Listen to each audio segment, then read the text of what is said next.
ও কাসেম সিদ্দিকের ঘুম হারাম হয়ে যাবে, আইএসএফ এর ঘুম হালাল হয়ে যাবে, আইএসএফ নিশ্চিন্তায় ঘুমাবে, আইএসএফ এর সঙ্গে মানুষ জনস্রোত বইছে, মানুষ দলে দলে মানুষ, হাজার হাজার লক্ষ লক্ষ মানুষ আইএসএফ এর ছায়াতলে আসছে। কাসেম সিদ্দিকী আজকের বাইরে লজ্জায় মুখ দেখাতে পারে না, বাইরে সবসময় ঘরের ভিতরে থাকে, জলসা জলুসা সব বন্ধ হয়ে গেছে, হারামের টাকা পাচ্ছে আর খাচ্ছে আর ভুড়ি মোটা করছে, এসি ঘরের ভিতরে বসে পাগলের মতন বকছে, পাগলের প্রলাপ, তাছাড়া আর কি আছে?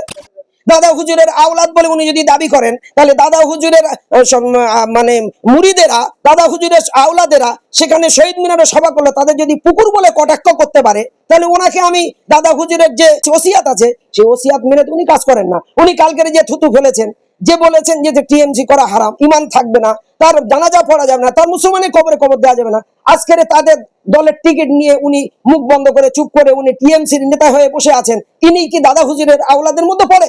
দাদা হুজুরের আওলাদে কোনোদিন মিথ্যা কাজ করে? দাদা হুজুরের আওলাদরা কোনোদিন মানুষের সাথে প্রতারণা করে? দাদা হুজুরের আওলাদ বলে দাবি করে আজকের যাকে মানে জানাজা পড়া যাবে না, যাদের জানাজা পড়া যাবে না বলেছিল, আজকের উনার জানাজা কে পড়বে? কিছুদিন আগে তো বলছিলেন উনি ওই আইএসএফ এর টিকিটে উনি ভোটে দাঁড়াবেন, কিন্তু আজকের উনি সম্পূর্ণভাবে তাদেরকে কটাক্ষ করছেন যে আজকের জনপুকুর, এই কথাটা উনি কি মানুষের কথা?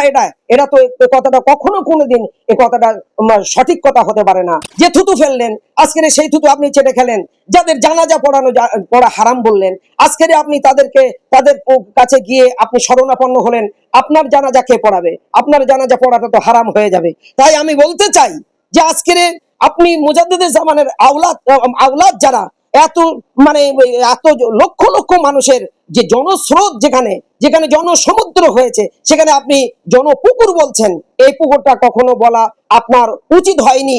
আপনি অবিলম্বে ভুল স্বীকার করুন দেশের আপনার মানুষের কাছে, নাহলে আগামী দিনে আপনার হয়তো মানুষের কাছে কৈফিয়ত দিতে হবে। ওনার কাছে কোনো প্রমাণ আছে? টিএমসি তো বিজেপির বি টিম, আমরা তার প্রমাণ দেবো, নেবেন আপনি প্রমাণ? চ্যালেঞ্জ করুন, কোথায় বসবেন, কোথায় ডাকবেন, সেখানে আমরা যে আপনার সাথে চ্যালেঞ্জ করব। মমতা ব্যানার্জি বিজেপির বি টিম আর নওশাদ সিদ্দিকী যদি বিজেপির কোনো বি টিম আপনি প্রমাণ করতে পারেন, তাহলে সেদিনকে আপনাকে আমি ধন্যবাদ দেব যে আপনি ঠিক কথা বলেছেন।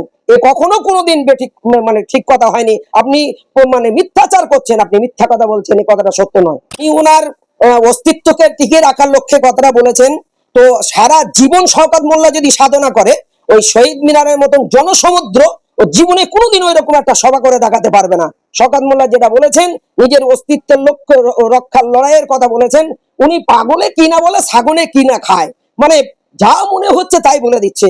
যেখানে শহীদ মিনারের মতন জায়গায়, যেখানে লোকের জায়গা দেওয়া যায়নি, অতটা মানুষ আরো বাইরে ঘোরাফেরা করছে, যেখানে ব্রিগেডের মতন জায়গা প্রয়োজন ছিল, আজকে উনি বলছে আমি ভাঙড়ে ওর থেকে বেশি লোক দেখাবো।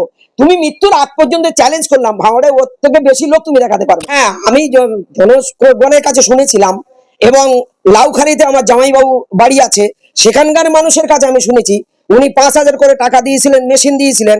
ভাঙড়ের মানুষও বলেছে, কেননা আপনারা তো মিডিয়ার মাধ্যমে শুনেছেন যে বামুনিয়া একটা ছেলেকে ধরেছিল, সে বলেছে যে আমার 5,000 টাকা দিয়েছে, আমার মেশিন দিয়েছে এই ভাঙড়ের মানুষকে মারার জন্য। তাকে ধরে ফেলেছিল, সে স্বীকার করেছে মিডিয়ার সামনে, সারা দেশের মানুষ জানে, আমি একা বলবো কেন, হাজারো লক্ষ মানুষ তার সাক্ষী আছে, এটা তো সত্য কথা।